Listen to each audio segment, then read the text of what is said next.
সকালবেলায় বাসার সবাই প্ল্যান করে আজকে তারা রেস্টুরেন্টে খেতে যাবে। সেজন্য আজকে তাহলে রাতের ডিনার আমরা বাইরে করব, কি বলো তোমরা? তাহলে তো ভালোই হয়, কিন্তু বড় চাচা কি রাজি হবে? ভাইয়াকে আমি রাজি করব। ঠিক আছে আব্বু। রাজীব চৌধুরী আসে শাহজাহান চৌধুরীর কাছে। ওনারা দুজন সম্পর্কে ভাই হয়।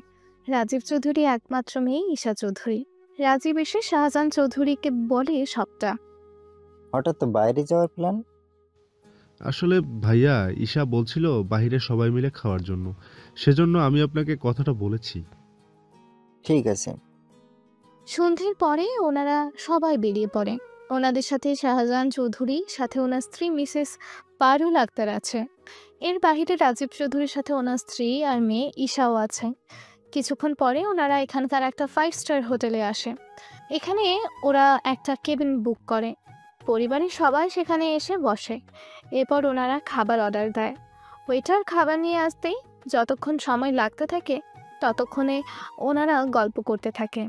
আপনাদের তো শাহজাহান চৌধুরীর ব্যাপারে কোনো কিছু বলাই হয়নি, তবে চিন্তা করবেন না, গল্পের সাথে থাকলে আপনারা ধীরে ধীরে সবটা জানতে পারবেন। একটু পরে ওয়েটার খাবার নিয়ে এসে সবাইকে দিতে থাকে। তখন একটু ভুল হয়ে সামান্য একটু পানি রাজীব চৌধুরী কোটের মধ্যে পড়ে যায়। এতে উনি অনেক রেগে যায়। তোমার সাহস হলো কি করে আমার কোটে এই সব ফেলে দেওয়ার?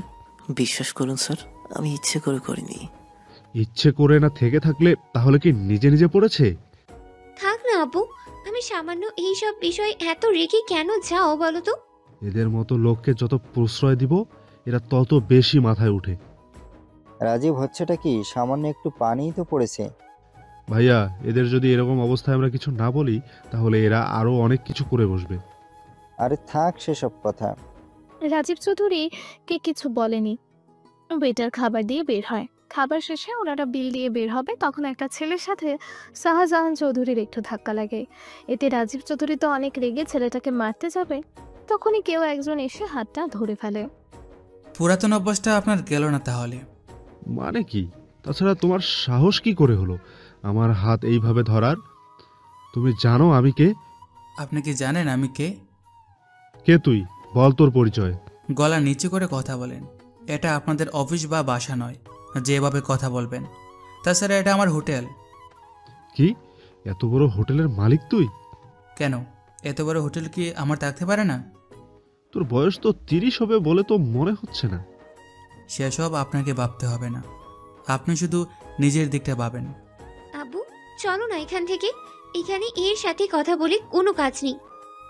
ঈশা ওর বাবা মাকে নিয়ে তো বের হয়, কিন্তু শাহজাহান চৌধুরী আর ওনার স্ত্রী এখনো দাঁড়িয়ে আছে।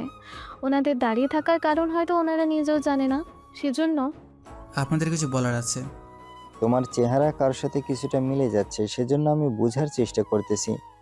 দেখুন, আপনাদের বুঝতে পারা পর্যন্ত আমি এখানে অপেক্ষা করতে পারবো না। চলি তাহলে। আকাশ চলে যায়, কিন্তু শাহজাহান ওখানে দাঁড়িয়ে আছে, ওনার সাথে স্ত্রী। কি হলো? চলো এখান থেকে। আমার কেমন জানি ওই ছেলেকে চেনা চেনা মনে হচ্ছে। কিভাবে চেনা চেনা লাগবে? সেটাই তো বুঝতেছি না, মনে হচ্ছে আমাদেরই ছেলে। আমাদের ছেলে কিভাবে হবে? ও কোথায় আছে, কি করতেছে তা তো আমরা জানি না। অনেক খুঁজেও ওকে যে বের করতে পারিনি। আচ্ছা চলো এখন এখান থেকে। ঠিক আছে চলো তাহলে। ওনারা যাওয়ার পরে আকাশ ওর কেবিনে এসে ভাবতে থাকে কিছু স্মৃতি, যা আজকে ওকে কষ্ট দিয়ে বেড়াচ্ছে।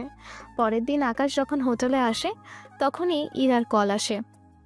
কোথায় তুমি? আমি তো হোটেলে। বাসে আসতে পারবে? মাত্রই তো বাসা থেকে আসলাম। আব্বু হঠাৎই বলল তোমাকে আসার জন্য। কিন্তু কেন? আমি ঠিক জানি না। কলটা কেটে দিয়ে চলে আসে ইরাদের বাসায়। আসলে ইরা আকাশ একে অপরকে অনেক ভালোবাসে। মাঝে মাঝে আকাশ ইরাদের বাসায় আসে। তাছাড়া ইরার বাবা মাও রাজি আছে এই বিয়েতে। তাছাড়া কেনই বা রাজি হবে না বলুন? কারণ বর্তমানে আকাশের কাছে অনেক ডলার আছে, তার উপর একটা হোটেল আছে যার মূল্য $1,000,000 হবে। তবে এই পর্যন্ত আসতে আকাশকে অনেক কষ্ট করতে হয়েছে। তবে এই কষ্টের সময় ইরা আকাশের সঙ্গী হিসেবে ছিল। কিভাবে কি হলো তা আপনারা গল্পের সাথে থাকলে সবটা জানতে পারবেন। আপাতত গল্পের মান ধরে রাখার জন্য যা যা দরকার তা চলতে থাকুক। ইরার বাসায় আসার পরে। কতক্ষণ লাগবে আসতে? আরে আমি কি হেলিকপ্টার করে আসবো নাকি? এখন চলো বাবার কাছে। তোমার বাবা কি আমাদের বিয়ে পড়িয়ে দিবে? বিয়ে পড়াবে না, ভাইয়ের জন্য মেয়ে দেখতে যাব, সেই জন্য তোমাকেও নিয়ে যাব। এটা কেমন কথা? কি হয়েছে আকাশ? কই কিছু হয়নি তো। ইরার মুখে তো সবটা শুনলে। সবটা তো শুনলাম, কিন্তু আমি এসে কি করব? তুমি নিজেও তো এবারে জামাই হবে, তাছাড়া আমার ছেলের জন্য মেয়ে দেখতে যাব, সেখানে তোমার যাওয়াটা তো লাগবে। তাছাড়া তুমি নিজেও তো এবারে সদস্য হবে, সেখানে তোমারও তো একটা পছন্দ থাকতে পারে। আরে আকাশ চল তো, তাছাড়া আমার বিয়ে না হলে তো তোমার আর এরার বিয়েও হবে না তাড়াতাড়ি করে। ঠিক আছে ভাইয়া, চলুন তাহলে। বাহ, নিজের বিয়ের কথা শুনে তো সাথে সাথে রাজি হয়ে গেলে। তুমি এখন চুপ করো তো। বাকিরা কি রেডি হয়েছে? সবাই রেডি, চলো এখন। কিছুক্ষণ পরে গাড়ি নিয়ে বেরিয়ে পড়ে। ওনারা অনেকটা সময় পরে একটা বাড়ির সামনে এসে গাড়িটা থামে। তবে জায়গাটা আকাশের পরিচিত মনে হলেও বাড়িটা একদম অচেনা ছিল, সেজন্য ভালো করে দেখতে থাকে। তখনই কি দেখতেছো? জায়গাটা কেমন জানি আমার চেনা চেনা লাগছে। চেনা চেনা লাগতেই পারে, এখন চলো ভিতরে যাই। ওনাদের সাথে ভেতরে তো আসে, একা বসে থাকে। তখন ওখানে রাজীব চৌধুরী আর ওনার স্ত্রী আসে, সাথে মিসেস পারুল আক্তার। আপনারা তাহলে মেয়েকে এবার নিয়ে আসুন। আচ্ছা, তোমাকে কোথায় যেন দেখেছি আমি। একদিন আগে আপনি আপনার পুরো পরিবারকে নিয়ে আমার হোটেলে খেতে এসেছেন। তুমি তাহলে সেই ছেলে যে আমার হাত ধরেছিলে? হ্যাঁ, ধরেছি। আমি তাহলে আমার মেয়ের সাথে ওই ছেলের দিব কিনা তা আমি আপনাদের পরে জানাবো। দেখুন, ও আমার ছোট মেয়ের হবু জামাই, মানে আমার বড় ছেলের বিয়ের হওয়ার 1 সপ্তাহ পরে ইরার বিয়ে ওর সাথে দেব। কিন্তু আপনাদের মধ্যে কি সমস্যা হয়েছে তা যদি আমাকে একটু জানান। এই ছেলের কথাবার্তা একদম ভালো না, সেজন্য আমি আমার মেয়ের বিয়ে আবিরের সাথে দিব না। মানে আপনার মেয়ে ঈশার সাথে আবিরের বিয়ে নিয়ে কথা বলতে এসেছি। কেন, ওনারা কি তোমাকে কিছু বলেনি? মেয়ে দেখবে তা বলেছে, কিন্তু যদি জানতাম সেটা আপনার মেয়ে তাহলে তো আমি নিজেই কখনো আসতাম না। তাছাড়া আপনাদের মতো লোকের সাথে সম্পর্ক রাখার তো কোনো প্রশ্নই ওঠে না। তুমি কিন্তু ভুলে গেছো তুমি কার সামনে দাঁড়িয়ে কথা বলছো। আমি জানি বলি আপনার শরীরে হাত তুলিনি এখনো। তোমার সাহস তো কম না। তুমি জানো আমি তোমার কি ক্ষতি করতে পারি? আপনার তো কাজই এটা, অন্যের ক্ষতি করা ছাড়া আর কোনো কাজই তো নেই আপনার। মানে কি বলতে চাও? আপনাকে বলে লাভ নেই, এই যে আপনাকে বলছি। আমাকে বলছো? আপনাকেই বলছি। যত তাড়াতাড়ি পারেন এই লোকটাকে আপনার এই বাড়ি থেকে বের করে দিন, নয়তো দেখবেন আপনার ছেলেকে যেমন এই বাড়ি থেকে বের করে দিয়েছে তেমনি আপনার এই সম্পত্তির জন্য আপনাদের বের করে দিতেও বেশি সময় উনি লাগাবেন না। আকাশের এমন কথায় বাকিরা তো অনেক বেশি অবাক হয়, কেননা এরকম একটা কথা বলবে তা বাকি কেউ কোনোভাবে বুঝতে পারেনি। সেজন্য ওনারা কিছু বলার আগেই এরা চল এখান থেকে। তোমার ভাইয়ের জন্য এনার মেয়ের থেকে অনেক ভালো মেয়ে পাবে। যদি এনার মেয়েকে বিয়ে করেছো তাহলে দেখবে তোমার সংসার আর ভালো থাকবে না। এক প্রকার জোর করে আকাশ ওনাদের নিয়ে বেরিয়ে আসতে যাবে। তখনই তোদের সবাইকে আমি দেখে নেব। দেখবো তো আমি তোদের কিভাবে তোদের এই বাসা থেকে বের করা যায় তা আমি দেখব। এদিকে শাহজাহান চৌধুরী স্ত্রীর কোনো কথা না বলে কান্না করতে থাকে, কেননা ওনার ছেলের কথা মনে পড়ে যায়। সেজন্য না চাইতেও কান্না করে দেয়। ওনার চোখে পানি আসাতে ওনার কাছে এসে চোখের পানি মুছে দেয়। চিন্তা করবেন না, আপনাকে আর চোখের পানি ফেলতে হবে না। আমি অনেক তাড়াতাড়ি আপনার চোখের পানি ঝরতে দিব না। কথাগুলো বলে বাকিদের নিয়ে চলে আসে বাসায়। আজকে আকাশের এইরকম কথায় ওনারা তো বুঝতেই পারছে না কোনো কিছু। বাসায় আসার পরে আকাশ, তুমি এটা কি করলে? কোনটা? অনেক সুন্দর ছিল মেয়েটা, তার উপর অনেক বড় ঘরের মেয়ে। শুধু ঘর বড় হলে হয় না, মানুষটাও বড় হতে হয়। তুমি কি ওনাদের আগে থেকেই চিনো? আমি ওনাদের অনেক ভালো করে চিনি, আর যার সাথে আবিরের বিয়ে করাতে চাচ্ছেন ওই মেয়ে তো আরো বেশি সাংঘাতিক।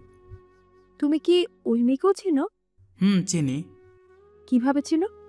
আকাশ কিছু বলার আগে চলুন ওই বাসায় কি হচ্ছে তা জেনে আসি। এদিকে ঈশা তো মুখ গোমড়া করে বসে আছে, কেননা ঈশা আর আবিরের বিয়ে প্রায় হয়ে যাওয়ার অবস্থায় ছিল। ঈশা, তুই চিন্তা করিস না, আমি তোর জন্য এর থেকেও ভালো পাত্র এনে দেব। কিন্তু আপু, এই ছেলে আমাদের এত খারাপ খারাপ কথা কেন বললো?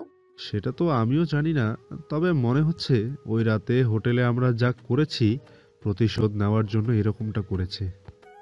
আমারও তাই মনে হয়। আমি কি আবিরের সাথে কথা বলে দেখবো? ঠিক আছে, কথা বলে দেখ। এইদিকে আকাশ কিছু বলতে যাবে তখনই আবিরের ফোনে কল আসে। আবির কোনো কিছু না বলে আকাশকে জানায় ঈশা যে কল করেছিল। একটা কাজ করো, ফোন লাউড স্পিকারে দাও। আবির তাই করলো, তারপর কথা বলতে থাকে। কথা বলার একটা পর্যায়ে আচ্ছা ঈশা, তোমার 15 বছর আগের কথা মনে আছে কি? আবির, তোমার কণ্ঠ হঠাৎ চেঞ্জ হয়ে গেল কেন? এটা আমি না, আকাশ তোমাকে প্রশ্নটা করেছে। ও আচ্ছা, তাছাড়া ভাইয়া 15 বছর আগে কোন কথাটা? যে কথাটা লুকানোর জন্য কাউকে তোমরা বাসা থেকে বের করে দিয়েছো। আমি ঠিক বুঝতে পারলাম না। তাহলে শোনো, স্কুল লাইফে একটা ছেলে তোমাকে কিস করেছিল ওয়াশরুমের ভিতরে, মনে আছে কি? কথাটা শুনে ঈশা যতটা না অবাক হয়, আবির আর ওর পরিবারের সবাই আরো বেশি অবাক হয়। কেননা এরকম প্রশ্ন কেউ করে বসবে তা ওনারা ভাবতেও পারেনি। সেজন্য আকাশ, এসব কি ধরনের প্রশ্ন? ইরা, তুমি চুপ করে বসো, আমাকে কথা বলতে দাও। ঠিক আছে, বলো। আমার কথার উত্তর দিন মিস ঈশা। দেখুন, আমার কোনো কিছু মনেই নেই। কি বলেন? স্কুল লাইফের বয়ফ্রেন্ডের কথা এত তাড়াতাড়ি ভুলে গেলে কি চলে? দেখুন, আমার কোনো বয়ফ্রেন্ড নেই, আর নাই ছিল। তোমার কি মনে হয় তুমি এইসব এড়িয়ে চলে যেতে পারবে? আপনার কি মনে হয় এরকম ফালতু মার্কা প্রশ্ন করবেন আর আমি সেগুলোর উত্তর দিয়ে যাব? দেখো, আমি তোমাকে একটা কথা বলি, তুমি যাই করো না কেন আবিরের সাথে তোমার বিয়ে হবে না। আপনি কে বাধা দেওয়ার? তাছাড়া আপনার এখনো ইরার সাথে বিয়েই হয়নি যে আপনি এখনই এইভাবে অধিকার দেখাবেন। আমিও দেখব আপনি কি করে আবিরকে বিয়ে করেন মিস ঈশা চৌধুরী। কথাগুলো বলে কলটা তো কেটে দেয়। কিছুক্ষণ চুপ করে থাকার পরে একে একে সবাই প্রশ্ন করেই চলেছে আকাশকে। আচ্ছা আকাশ, তুমি তো আমার ছোট বোনের হবু হাজবেন্ডও হও। এরা তোমাকে 2 বছর ধরে চেনে। এর আগে তুমি কি করতে না করতে এইসব আমরা কেন, এরা নিজেও ঠিক মতো জানে না। তাছাড়া আমরা কখনো জানতে চাইনি, শুধু এতটুকু চেয়েছি আমার বোনটা সুস্থ থাকুক আর ভালো থাকুক। কিন্তু আমি একটা কথা না বলে পাচ্ছি না। কি কথা? তোমার কথা শুনে মনে হচ্ছে তুমি ওদের অনেক ভালো করে চেনো। আমার থেকে ভালো ওনাদের আর কে চেনে? ব্যাপারটা একটু ভেঙে বলবে কি? ব্যাপার তো অনেক কিছু আছে। যা কিছু থাকুক না কেন আকাশ, তুমি বলো সবটা। কেন এই বিষয়ে তোমার আপত্তি? আকাশ, আমারও সেম প্রশ্ন। দেখো, তুমি এতক্ষণ যা যা বলেছ সে সবটা শুনে আমি এটুকু শিওর তুমি ওদের অনেক ভালোভাবে চেনো। সেজন্য ওদের কিভাবে চেনো তা একটু বলো আমাদের। ওনাদের সাথে আমার অতীত জড়িয়ে আছে। অতীত বলতে কি রকম অতীত? আছে অতীত, যে অতীত অনেক সুন্দর আর ভয়ঙ্কর ছিল। আমি ঠিক বুঝলাম না। আকাশ, তুমি একটু আমাদের পুরো ব্যাপারটা ভেঙে বলো। এভাবে বললে আমরা ঠিকমতো কোনো কিছু বুঝতে পারবো না। যদি সবটা আপনাদের জানতে হয় তাহলে 15 বছর আগেই ফিরে যেতে হবে। দরকার হলে পেছনে যাব, তাও আমরা পুরো কাহিনী শুনে তারপর এখান থেকে উঠবো। তুমি তাহলে বলো। 15 বছর আগে সকালবেলা ঘুম থেকে উঠানোর জন্য আকাশের মা মিসেস পারুল আক্তার আসে আকাশের রুমে। উনি এসে আকাশকে ঘুম থেকে ওঠায়। আকাশ, আকাশ, এই আকাশ, বলো আব্বু। ঘুম থেকে ওঠ তাড়াতাড়ি, তোকে স্কুলে যেতে হবে তো। আম্মু পরে যায় স্কুলে। না বাবা, তোমাকে এখনই উঠতে হবে। ঈশা তো এতক্ষণে উঠে গেছে। ওই ড্যানিরা এত তাড়াতাড়ি উঠে গেল? আসতে বল, ও যদি শুনতে পায় তাহলে তো তোকে এসে মারামারি শুরু করে দিবে। আম্মু তুমি আব্বুকে বলে ওদের এই বাসা থেকে বের করে দিতে পারো না? আসতে বল, তোর চাচা শুনতে পারলে কেরেঙ্কারি করে ফেলবে। আচ্ছা, উঠতেছি। এইদিকে আকাশের মা নিচে চলে আসে। ততক্ষণে আকাশ গোসল করে রেডি হয়ে নিচে নেমে আসে, তারপর নাস্তা করতে বসে। তখন ওদের মধ্যে আবারও ঝগড়া শুরু হয়। বড় আম্মু, তুমি জানো আকাশ ভাইয়া ক্লাসে একটুও পড়া পারেই না। ওই তুই চুপ করবি? দেখেছো আম্মু, তোমার ছেলে আমাকে ধমকাচ্ছে। ভাইয়া, আকাশকে টিউশনিতে ভর্তি করিয়ে দাও, তাহলে দেখবে আগের তুলনায় অনেক ভালোভাবে পড়তে পারবে। আমিও তাই ভাবছি। কিন্তু স্কুল আর টিউশনি করতে থাকলে ছেলেটা বাসায় ফিরবে কখন? খাবার কখন খাবে? সেসব আমার উপরে ছেড়ে দাও। আমি ওর জন্য খাবার পাঠিয়ে দেব ড্রাইভারকে বলে। তাছাড়া ওকে তো প্রতিদিন তুমি ডলার দাও, ওখান থেকেও খরচ করে নিতে পারবে। আব্বু, তোমার এই পেতনির কথা শুনে আমার সাথে এরকমটা করা কি ঠিক হচ্ছে? আসলে ও হতে পারে আকাশ একটু দুষ্ট, তাই বলে এতটা দুষ্টও না যে তোমরা এগুলো করবে। সেটাই তো। কিন্তু এতটা ভালো করতে এসে ছেলে কখন বাসায় ফিরবে সেটার কোনো ঠিক নেই। এরকম ভালো আমার দরকার নেই। দরকার হলে তুমি ওর জন্য এখানে টিউশনির ব্যবস্থা করো, ওকে বাসায় এসে পড়িয়ে যাবে। সেটাও মন্দ হয় না, তাহলে ঈশাও একসাথে পড়ে নিতে পারবে। ঠিক আছে, আজকের মতো তোমরা দুজন স্কুলে যাও, আমি এই ব্যাপারটা দেখতেছি। ঠিক আছে ভাইয়া, আমি ওদের নিয়ে স্কুলে যাচ্ছি। ওদের নামিয়ে দিয়ে আমি অফিসে যাব। অফিস এসে ফাইল নিয়ে কাজ শুরু করে দাও, আমি কিছুক্ষণ পরে আসতেছি। ঠিক আছে ভাইয়া। রাজীব ওনার মেয়ে আর আকাশকে নিয়ে বেরিয়ে পড়ে স্কুলে। স্কুলে ওদের নামিয়ে দিয়ে উনি চলে যায়। ওরা দুজনে স্কুলের ভেতর আসে। রুমে এসে ওরা বেঞ্চে বসতে যাবে, তখন আকাশ ঈশার চুলের মুঠি ধরে টান দেয়। তুই আমার চুল ধরে টান দিলি কেন? তুই আমার নামে আব্বুর কাছে নালিশ কেন করলি? করেছি, বেশ করেছি, দরকার পড়লে আবারও করব। তাহলে আমিও তোর চুল এভাবে টেনে ছিঁড়ে ফেলবো। আমি কিন্তু বড় আব্বুকে সবটা বলে দিব। আমি কি ভয় পাই নাকি? কতটা যে সাহসী তা তো আমি দেখলামই। তুই ক্লাসের কথা বাইরে কেন বলিস? বলেছি, বেশ করেছি। তুই মেয়েদের সাথে ইটিস পিটিস করবি আর পড়াশোনা করবি না, তা কি করে হয় বল? তোর বয়স কত? তোর থেকে 2 বছরের ছোট আমি। এবার তুই নিজেই হিসেব করে নে। এই অল্প বয়সে এত পেকে গেছিস তুই? সবাই তো গল্প বয়সেই ফাঁকি। এখন কথা অফ করে চুপচাপ ক্লাসে এসে বস। সেটাই তো করব। তুই কিন্তু আমার পিছনেই লাগবি না, বলে দিলাম। ঠিক আছে, লাগবো না, তবে একটা কথা তুই কিন্তু মাথায় রাখবি। কি কথা? কিছু না। এদের মধ্যে সারাক্ষণ এভাবে ঝগড়া হতে থাকে। ক্লাসে ম্যাম এসে ক্লাস করাতে থাকে, ওরা ক্লাস করতে থাকে। অন্যদিকে রাজীব অফিসে এসে কাজ করতে থাকে। কিছুক্ষণ পরে শাহজাহান চৌধুরীও অফিসে আসে। ভাইয়া, আমাদের কিছু শেয়ার কেনা দরকার। একটা কোম্পানি ওনাদের শেয়ারগুলো বিক্রি করবে, সেজন্য আমার মনে হয় কিছু শেয়ার কিনে রাখা ভালো। বলা তো যায় না কখন কোন কাজে লেগে বসে। আমরা তাহলে ঈশা আর আকাশের নামে কিছু শেয়ার কিনে রাখি। তাছাড়া ওদের নামে শেয়ার থাকলে আইনি কোনো ঝামেলাও থাকবে না। কিছুক্ষণ পরে রাজীব অনেকগুলো শেয়ার কিনে আনে, যা ঈশা আর আকাশের নামে করে রাখে। অন্যদিকে ঈশা আর আকাশ বাসায় চলে আসে। এভাবে কয়েকটা মাস কেটে যায়। ঈশার বাবা আর আকাশের বাবা লক্ষ্য করতেছে ওরা দুজনেই একজন আরেকজনকে ঠিকমতো দেখতে পারে না। সেজন্য কি করবে না করবে তা ওনারা নিজেরাও ঠিকমতো বুঝতে পারছে না। ভাইয়া, এরা দুজনের পিছনে এমনভাবে লেগে থাকে মনে হচ্ছে ওরা দুজনের শত্রু। আমিও তো তাই লক্ষ্য করছি। আচ্ছা ভাইয়া, একটা কাজ করলে হয় না? কি কাজ? ভাইয়া, কানে কানে বলি। কানে কানে বলার কি আছে? আশেপাশে কেউ যেন না শুনতে পায় সেজন্য। ঠিক আছে, বলো তাহলে। রাজীব ওনার বড় ভাইকে কিছু একটা বলে। সবটা শোনার পরে, কিন্তু ওরা কি রাজি হবে? ওটা এখনো ছোট, যখন বড় হবে তখন জানানো হবে। এখন যেভাবে চলছে সেভাবে চলতে থাকুক। ঠিক আছে, তাই হোক। এখানে রাজীব আর ওনার ভাইয়ের মধ্যে কি কথা হয়েছে তা আপনারা পরে জানতে পারবেন। এখন চলুন সামনের দিকে কি হচ্ছে তা আমরা শুনে আসি। কয়েক মাস পরে আকাশের স্কুলে একটা ছেলে ভর্তি হয়, তাও ওদেরই ক্লাসে। ছেলেটা দেখতে মোটামুটি ভালো ছিল, সাথে সুন্দরও। ক্লাসে আসার পরে অনেকেই সে ছেলেটার সাথে কথা বলার জন্য উঠে পড়ে লাগতো। তাছাড়া লাগবে নাই বা কেন, তবে ছেলেটার সাথে ওর বোনও এসেছিল, তাও সেম ক্লাসে। ওরা ভর্তি হওয়ার 1 সপ্তাহ পরে। তানু, কই তুই? কি হয়েছে, ডাকছিস কেন আমাকে? স্কুলে যাবে না আজকে? যাবো তো। তাহলে তাড়াতাড়ি করে উঠে পড়। আর একটু ঘুমাই। তুই যদি না উঠিস আমি কিন্তু বাবাকে বলে দিব। তুই আমার আপন ভাই নাকি শত্রু বলতো? তুই উঠবি কিনা সেটা বল। ঠিক আছে, উঠতেছি। ওরা একটু পরে রেডি হয়ে নেয়, সাথে স্কুলে চলে আসে। কিছুক্ষণ পরে ওখানে আকাশ আর ঈশাও আসে। তবে একটা কথা, এখানে এদের দুজনের সাথে কিন্তু ওদের দুজনের অনেক ভালো বন্ধুত্ব হয়ে ওঠে, যা ওরা 4 জনই বুঝতে পারে একটু পরে। আকাশ, তোমার সাথে আমার কিছু কথা আছে। কি কথা? এখানে না, ওদিকে আসো, তারপর বলছি। এখানে বলতে সমস্যা কি? আরে এখানে বলা যাবে না। আকাশ, আমার বোন যখন বলতেছে তখন সিরিয়াস কিছুই বলবে হয়তো। ঠিক আছে, যাচ্ছি আমি। আমি ততক্ষণে ঈশার সাথে কথা বলি। ঈশা তুই তাহলে থাক এখানে, আমি গেলাম। ঠিক আছে।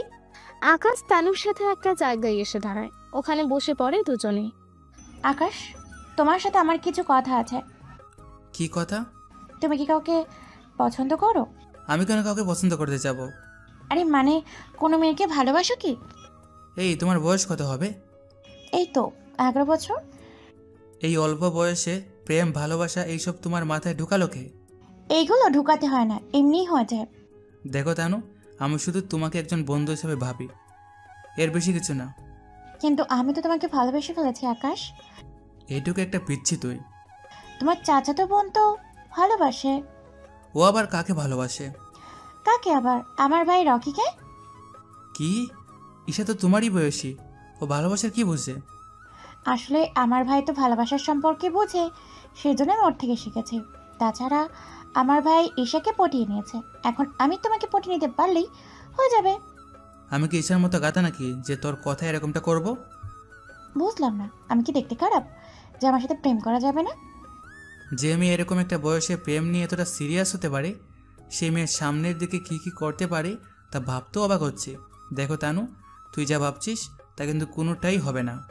ঠিক আছে, আমিও দেখে নিব। তুই দেখতেই থাকিস। এইদিকে ওরা কথা বলে চলে আসে রকির কাছে। এসে দেখে ঈশা তো অনেক ভালোভাবে কথা বলতে থাকে রকির সাথে। ওখানে এসে আকাশ ঈশাকে নিয়ে চলে আসে বাসায়। এসে ওর সাথে কথা বলতে থাকে। ঈশা, এগুলো কি শুনতেছি আমি? কি শুনলি তুই? তুই নাকি রকিকে ভালোবাসিস? হ্যাঁ, বাসিই তো। তোর বয়স কত যে তুই রকিকে ভালোবাসিস? তাছাড়া তুই ভালোবাসার কি বুঝিস?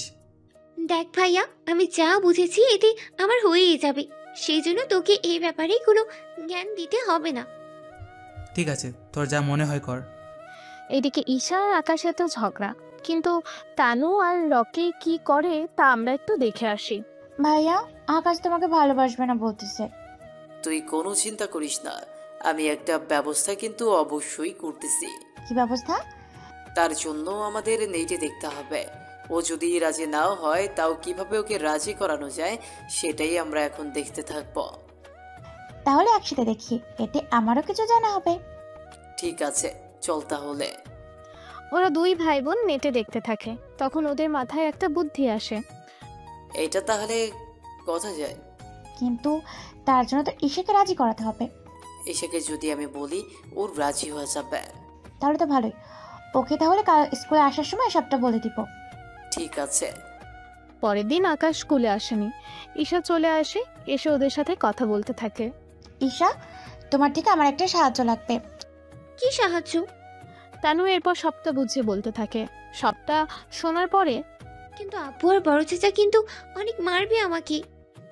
আরে তেমন কিছুই হবে না, তুমি শুধু আমার বোনের হয়ে কথা বললেই হবে। তারপরেও আমার যে ভয় হচ্ছে। তুমি তো আমাকে ভালোবাসো, তুমি কি চাও না আমার বোনটা তার ভালোবাসার মানুষটাকে ফিরে পাক? এখন যদি তুমি আমাকে না পাও তাহলে তোমার যেমন কষ্ট হবে তেমনি আমার বোনেরও কষ্ট হচ্ছে। ঠিক আছে, রাজি আমি। তাহলে তোমার বাবা আর বড় চাচার সাথে কথা বলে আমাকে জানাও। আচ্ছা, জানাবো। দুদিন পরে ঈশা অনেকটা সাহস নিয়ে ওর বাবা আর বড় চাচাকে বলে। ওনারা সবটা শুনে, ওরা তোর কেমন বন্ধু ঈশা যে ওদের তুই বাসায় আনতে চেয়েছিস? ওরা আমার অনেক ভালো বন্ধু, তাছাড়া ওরা আমাদের সাথে একই ক্লাসেই পড়ে। ভাইয়া, এখন কি করব? ওদের বন্ধুই তো, যখন বলেছে তখন নিয়ে আসুক। ঠিক আছে বড় আপু। ঈশা তো অনেক খুশি হয়ে যায়। তারপরের দিন স্কুলে এসে ওদের কথাগুলো জানাতে থাকে। ওরা সবটা শুনে, যেদিন স্কুল বন্ধ থাকবে আমরা সেদিন আসব, তবে যা যা আমরা প্ল্যান করেছি সেই সবটা যেন হয়। সমস্যা নেই, আমি সবটাই সামলে নেব। তাই যেন হয় ঠিক মতো। এরপর ওদের বন্ধের দিন তানু আর রকি আসে আকাশের বাসায়। তবে তানু যে আজকে আসবে তা কিন্তু আকাশ মোটেও জানতো না। ও নিজের রুমে বসে আছে। এদিকে ঈশা ওদের দুজনকে সবার সাথে পরিচয় করিয়ে দেয়। পরিচয় হওয়ার পরে, ঈশা, তুমি তাহলে দেখে আসো আকাশ কি করছে। ঠিক আছে, তোমরা তাহলে একটু বসো, আমি দেখে আসতেছি। তানু আর রকি বাকিদের সাথে কথা বলে। ঈশা সেই ফাঁকে উপরে এসে আকাশকে দেখে যায়। দেখে আকাশ পড়তেছে, সেজন্য ওখান থেকে নিচে আসে। বাবা, আমি ওদের রুমে নিয়ে যাই। ঠিক আছে, যাও তাহলে। ওদের নিয়ে রুমে আসে। এসে ওরা আরো কিছু প্ল্যান করতে থাকে। এরপর ঈশা আসে আকাশের কাছে। কি রে, কি পড়ছিস? দেখছিস না বই পড়তেছি? তা তুই হঠাৎ এত সেজেছিস কেন? বাসায় কিছু গেস্ট এসেছিল। বাসায় গেস্ট এসেছিল, অথচ আমি কোনো কিছু জানি না? আমার রুমে আয়, তাহলেই দেখতে পারবি। ঠিক আছে, চল তাহলে।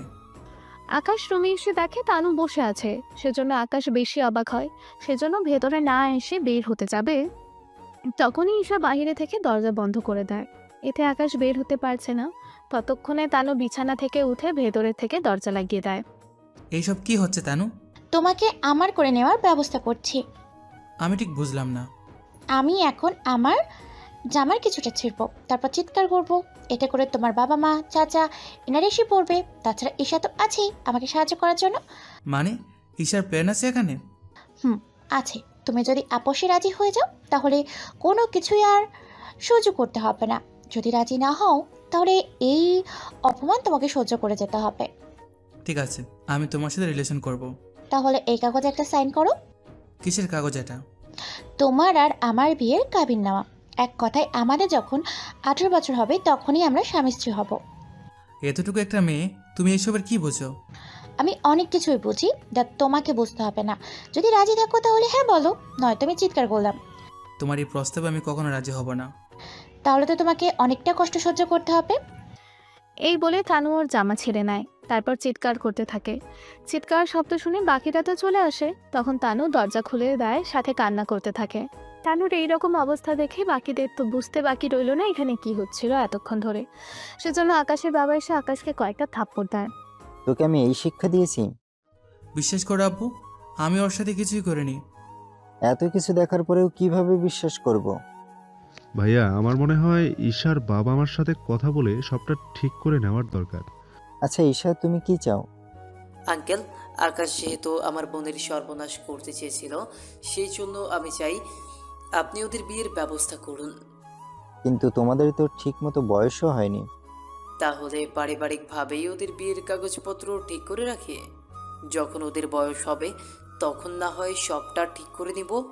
বাহ, সব কিছু দেখি আগে থেকে ঠিক করে রাখা। ভাইয়া চুপ কর তো। একে তোর ওর সর্বনাশ করতে চেয়েছিস, তার উপর এখন আবার এগুলো বলছিস? দেখো, তোমরা যাই করো না কেন, আমি ওই মেয়েকে বিয়ে করার তো দূরের কথা, ওর মুখটাও দেখতে চাই না। ভাইয়া, এখন তাহলে কি করবেন? আকাশ, তুমি যদি ওকে বিয়ে না করতে চাও তোমাকে আমার এই সম্পত্তি থেকে বের তো করে দেবো, ওর সাথে এই বাড়ি থেকেও। তোমাদের যা খুশি তাই করো, আমার এতে কোনো কিছু যায় আসে না। কথাটা বলে বের হতে যাবে, তখন রকি ঈশাকে ইশারা কিছু করতে বলে। ঈশা তাই করে। আকাশকে থামানোর চেষ্টা তো করে, কিন্তু ততক্ষণে আকাশ পেছনে ফিরে তাকাতেই সেটা উল্টো ঈশার শরীরে আঘাত করে, যা রাজীব দেখতে পায়। তবে এতে যে আকাশের কোনো দোষ নেই সেটা বুঝতে পারেনি। ঈশার এমন অবস্থা দেখে ওনারা ঈশাকে নিয়ে হসপিটালে চলে আসে। ডক্টর পেটের এখানে ড্রেসিং করিয়ে দেয়। এদিকে রাজীব ওনার বড় ভাইকে বলে, ভাইয়া, আকাশ এরকম কেন করলো? আমার মেয়েটাকে কেন মারতে চাইলো?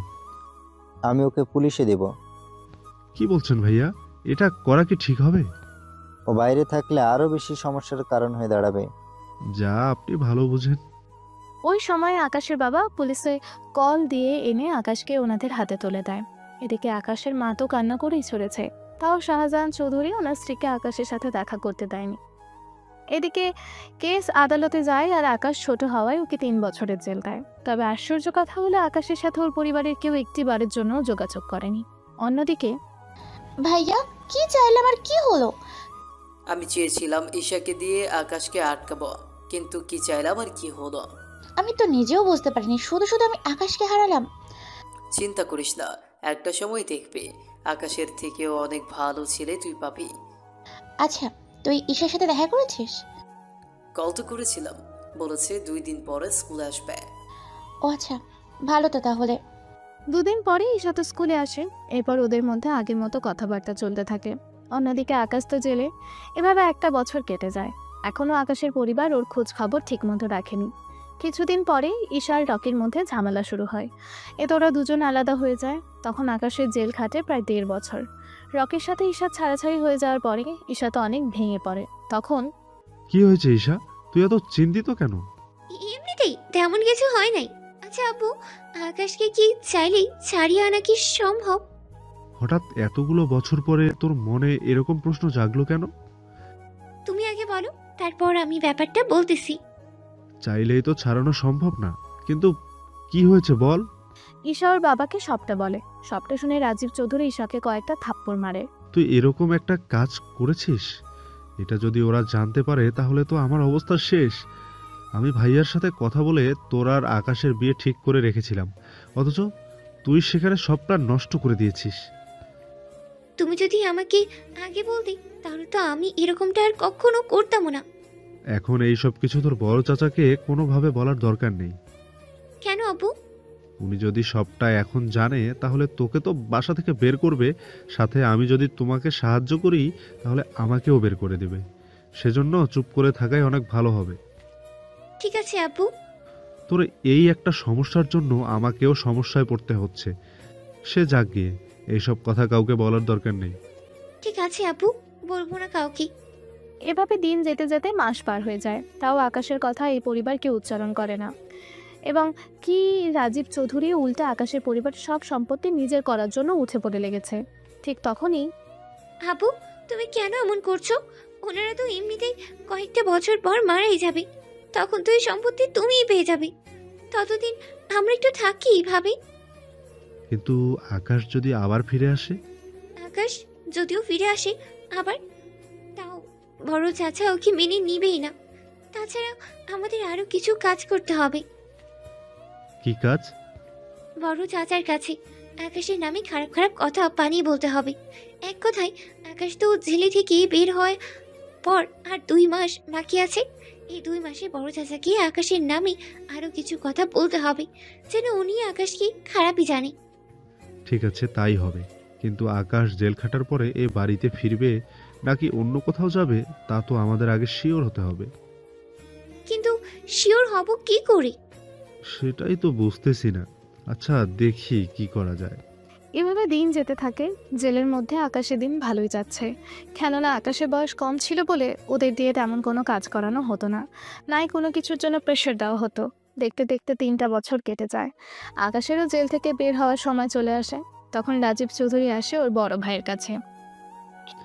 ভাইয়া, আসবো কি? হ্যাঁ, কিছু বলবি কি? ভাইয়া, বলছিলাম কি, আকাশ তো কালকে ছাড়া পাবে। তো কি হয়েছে? ওকে কি এই বাসায় নিয়ে আসবে?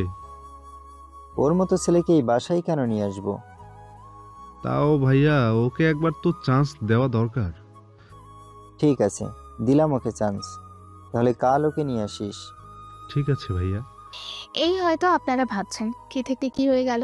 একটা দিকে আকাশকে ইরার বাবা ফিরিয়ে আনতে চাইছে, এখানে কোনো একটা গুটি তো করেই রেখেছে। তা না হলে এরকমটা করতে হতো না।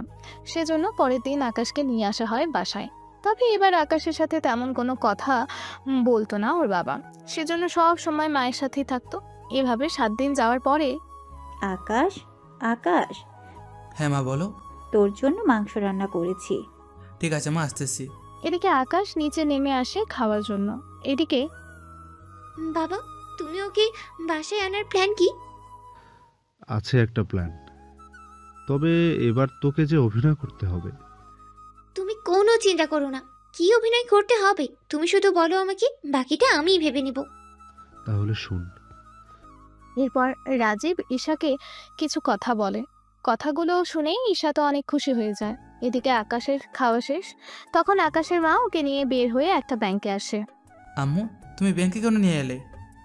তোর নামে আমি একটা অ্যাকাউন্ট করেছিলাম। এখানে আমি 100 মিলিয়ন রেখেছি, যা শুধু তুই জানিস। বলা তো যায় না আবার কখন তোর জন্য কি চলে আসে। সেজন্য আজকে তোর নামে সবটা বুঝিয়ে দিব। তুমি এমন কেন করতেছো? আমার কেমন জানি মনে হচ্ছে তোর উপরে আবার কোনো বিপদ আসতে চলেছে, সেজন্য তোকে এই কথাগুলো বললাম।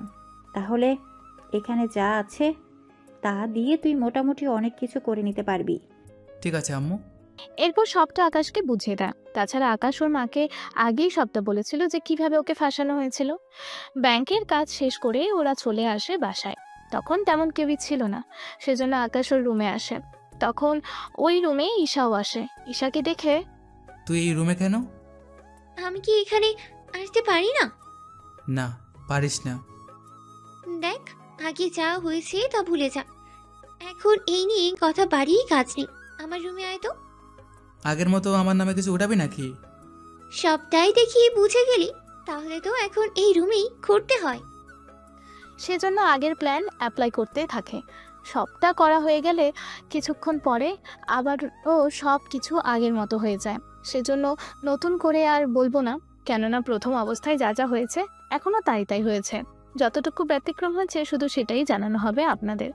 সবটা হয়ে যাওয়ার পরে ছি আকাশ, ছি, আমি ভাবতেও পারিনি তুমি আমার মেয়েকেও বাদ দিলে না। আমার ভুল হয়েছে তোর কথা শুনে। ওকে আজকে এই বাসা থেকে বের করে দাও, আর কখনো যেন এই বাড়িতে ও না আসে। বিশ্বাস করো, আমার ছেলের কোনো দোষ নেই। দোষ আছে কি নেই তা তো দেখলামই নিজের চোখে। সেজন্য ওকে এখনই বের হয়ে যেতে বলো। কথাগুলো বলে আকাশের বাবা ওনার স্ত্রীকে নিয়ে ওখান থেকে চলে যায়। এদিকে রাজীব তো অনেক খুশি। ঈশা, তুই কাজটা কিন্তু ঠিক করলি না। এর ফল তোকে ভোগ করতে হবে একদিন না একদিন। কথাগুলো বলে আকাশ বেরিয়ে আসে। তারপর অন্য একটা শহরে এসে পড়াশোনা শুরু করে। পড়াশোনা করার 5 বছর পরে যখন ওর বয়স 20 হয়, ওর মা ওর জন্য ডলার রেখে গিয়েছিল। সেই ডলার দিয়ে একটা হোটেল বানাতে থাকে।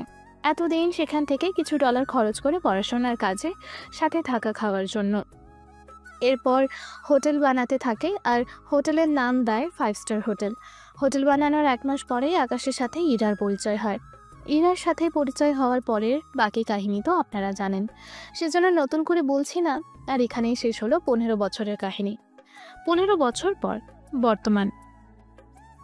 ওনারা আকাশের কাছে পুরো কাহিনী শুনে সবাই অবাক হয় এক এক করে। কারো মুখে কোনো কথা নেই। তার মানে তুমি চৌধুরী গ্রুপ অফ কোম্পানির একমাত্র মালিকের ছেলে? ঠিক ধরেছ। তার মানে তোমার সাথে ওনারা যা যা করেছে সব কিছু একটা সাজানো ছিল। কিন্তু তোমার চাচা কেন এরকমটা করলো তোমার সাথে? আমার বাবার সম্পত্তির জন্য ওনারা এরকমটা করেছে। কারণ আমি না থাকলে, আমার বাবা মার যদি কিছু হয়ে যায়, তাহলে সব কিছু তো ওনারাই পাবে। তুমি আবার তোমার পরিবারে ফিরে যাও। তোমার কি মনে হয় এত বছর ধরে যারা আমাকে মেনে নেয়নি তারা এখন আমাকে মেনে নেবে? তোমার মা তো তোমাকে অনেক ভালোবাসে। আমি মায়ের কাছে আসলে বাবা মাকে বের করে দিবে, সেজন্য কিছু করতেও পারছি না। এখন সবটা বুঝতে পারলাম। তুমি যখন বলেছো তখন ওই মেয়ের সাথে তো আবিরের বিয়ে আমি কখনো দেব না। সেটাই ভালো হবে। ওর মতো মেয়ে যদি আমার পরিবারে আসে তাহলে তো আমার পরিবারকে ধ্বংস করে ছেড়ে দিবে। একদম ঠিক ধরেছ। কিন্তু আকাশ, এই পরিবারে কেউ তোমাকে চিনতে পারেনি, এবং কি তোমার মাও না। চিনবে কি করে? আমি যখন বাড়ি ছেড়েছি তখন আমার বয়স হবে 14 বছর, আর এখন আমার প্রায় 28 বছর। এই 14 বছরের চেহারার পরিবর্তন হয়েছে। মুখে দাড়ির কারণে তো চিনতে আরও বেশি অসুবিধা হবে ওনার। এটা অবশ্য ঠিক বলেছ, তোমাকে দাড়িতে অনেক কিউট লাগে। কথাটা বলে ইরা নিজেও বুঝতে পারেনি কার সামনে কি বলে ফেলেছে। তখনই তোর কি একটু লজ্জা সামনে? বড়দের সামনে কি বলছিস সেগুলো? আসলে আমি ভুলেই গিয়েছিলাম। কিন্তু মা, এখন আমি কি করব? ঈশার সাথে তো তোমরা আগেই কথা বলেছ। তাছাড়া 15 দিনের মতো আমরাও কথা বলেছি, দেখাও করেছি। এখন কি করব আমি? দেখো আবির, লাইফটা তোমার। আমার সাথে যা যা হয়েছে সব কিছুই আমি তোমাকে বলেছি। এখন তুমি যদি বিয়ে করতে চাও সেটা তোমার ইচ্ছা। তোমার মুখে এত কিছু শোনার পরে আমার তো মনেই হয় না এই মেয়েকে বিয়ে করা আবিরে ঠিক হবে। আমারও তাই মনে হয়। আবির, তুই এখন কি করবি একটু ভেবে দেখ। আব্বু, আমি তো বুঝতেছি না কি করব। আমার মনে হয় ঈশাকে তোমার ভুলে যাওয়াই ভালো হবে। এদিকে এরা কথা বলতেছে, তখনই কই থেকে ঈশা ওখানে চলে আসে। ওকে দেখে বাকিরা কিছুটা অবাক হয়। এ কি ঈশা, তুমি এখানে? আমি জানতে এসেছি তুমি আমাকে বিয়ে করবে কিনা। তোমাকে আমি বিয়ে করব না।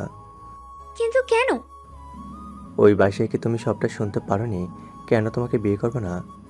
একটা বাইরের লোক এসে তোমাদের বললো আর তোমরা সেই কথা বিশ্বাস করে নিলে।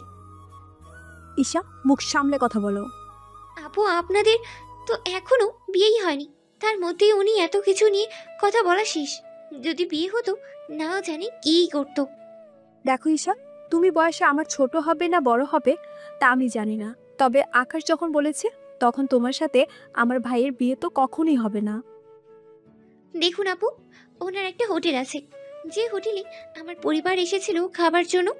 আমি শিওর ওই রাতেই ওনার এইখানে আমাদের সাথে ওনার কথা কাটাকাটি হয়। এর জন্যই উনি প্রতিশোধ নেওয়ার জন্য এরকমটা করতেছে। তা আপনারা কেন বুঝতেছেন না? তোমার কি মনে হয় আকাশ প্রতিশোধ নেওয়ার জন্য এরকমটা করেছে? অবশ্যই তাই মনে হয় আমার। আচ্ছা ঈশা, রকি নামে কাউকে চিনো? আচমকা রকি নামটা শুনে ঈশা তো চমকে ওঠে, যা আবির থেকে শুরু করে বাকি সবাই ঠিকই খেয়াল করে। ওনারা তখনই সবটা বুঝে যায়। আমি এই নামে কাউকে চিনি না। তাহলে ওর একটা বোনও আছে, নাম তানু। এবার কি মনে পড়ে? আমি বুঝলাম না আপু, আপনি ওদের পরিচয় আমাকে কেন বলছেন? সে অনেক কারণ। আমার মনে হয় তোমার এখান থেকে চলে যাওয়া ভালো হবে। আপু, এরকমটা করবেন না আমার সাথে। আমি যে আবিরকে ভালোবেসে ফেলেছি। তোমার ভিতরে আগে যেরকম লোভ হিংসা ছিল, এখনও ঠিক তেমনই আছে। আপনি আমাকে চিনেন কি করে? কারণ ও তোমার। এরা থাক সেসব কথা। আচ্ছা, আমাকে এখন যেতে হবে হোটেলে। তোমরা তাহলে কথা বলে নাও নিজেদের মধ্যে। ঠিক আছে, সাবধানে যেও। আকাশ তো চলে যায়, তখন ওরা কথা বলতে থাকে। অনেকক্ষণ কথা বলার পরেও আবিরের পরিবারের কেউই রাজি হচ্ছে না। সেজন্য ঈশা ওখান থেকে বের হয়ে চলে আসে ওর বাসায়। ঈশার মুখে অনেক রাগ ছিল, যা ওর বাবা ঠিকই বুঝতে পারে। ওরা কি রাজি হয়নি? আপু, ওদের আমি ঠিকই রাজি করিয়ে ফেলেছি, কিন্তু ইরার সাথে যার বিয়ে হওয়ার কথা ছিল। মানে যে ছেলেটার সাথে আমার এখানে ঝগড়া হয়েছে, তুই কি সে ছেলের কথা বলছিস? হ্যাঁ বাবা, ওই ছেলের কথা বলছি আমি। তুই কোনো চিন্তা করিস না, ওই ছেলেকে আমি এমন শিক্ষা দেব যে এই জন্মে আর আমার সাথে পাঙ্গা নিতে আসবে না। ঠিক আছে আব্বু, তাই করিও। এদের কথার মাঝে আকাশের বাবা মা তখন চলে আসে। রাজীব, কার সাথে আবার কি হলো? ভাইয়া, ঈশাকে যে পাত্রপক্ষ দেখতে আসার কথা ছিল, ওরা এই বিয়েতে মানা করে দিয়েছে। কি বলিস? আমাকে আগে কেন বলিসনি? তুমি তো ছিলে না, তাছাড়া ভাবি তো সবই জানে। এখন ওরা রাজি না হলে ঈশার জন্য অন্যদিকে ছেলের খোঁজ করতে থাক। ঠিক আছে ভাইয়া। এদিকে আকাশ ওর হোটেলের সবটা দেখাশোনা করতে থাকে। দুদিন পরে আকাশ যখন বাসায় ফিরছিল, তখন কিছু লোক আসে ওর সামনে। ওরা রাস্তায় গাড়ি রেখে আকাশের গাড়িটা দাঁড় করায়। কি ব্যাপার, রাস্তা কেন বন্ধ করলে? রাস্তা কেন বন্ধ করেছি তা বলার জন্যই তো এসেছি আমরা। তাহলে বলো, আমি শুনতেছি। আরে, গাড়ি থেকে না নামলে বলবো কি করে? তোদের কি মনে হয় আমি বোকা, কিছুই বুঝি না? তাহলে বল তো, আমরা এখানে কেন এসেছি? তোরা এসেছিস রাজীবের কথায় আমাকে মারার জন্য। তবে জানে মারতে বলেনি, শুধু বলেছে আমার হাত পা ভেঙে যেন কয়েকটা মাস আমি হসপিটালে পড়ে থাকি। কি ঠিক বলছি তো? বাহ, তুই তো দেখি সবকিছু একদম পারফেক্ট ভাবে বলে দিয়েছিস। তার বলতে, এখন চল, তোরা তো 6 জন আছিস। অনেক দিন হলো মারামারি করি না, তোদের দিয়ে আজকে সেটাও পূরণ হয়ে যাবে। ওই, তোরা দাঁড়িয়ে না থেকে মার শালাকে। ওর সাথে থাকা বাকি লোকগুলো আসে মারার জন্য। ওদের মেরে মাটিতে তো শুইয়ে দেয়। ওদের সাথে দুটা লোক ছিল। ওদের মারতে একটু সমস্যা হচ্ছিল, কেননা ওরা দেখতেই ওই রকম বডি ছিল। একটা সময়ে ওদের সাথে হাড় পেরে ওঠে না, সেজন্য কিছুক্ষণ মার খায়। তারপরে ওখানে পুলিশের গাড়ি আসে, সেজন্য ওরা ওখান থেকে পালিয়ে যায়। আর পুলিশ আকাশকে নিয়ে হসপিটালে আসে। রাত তখন 12টা বাজে। ইরা আকাশকে কল করে, কেননা আকাশ 11টার ভেতরে ওর বাসায় চলে যায়।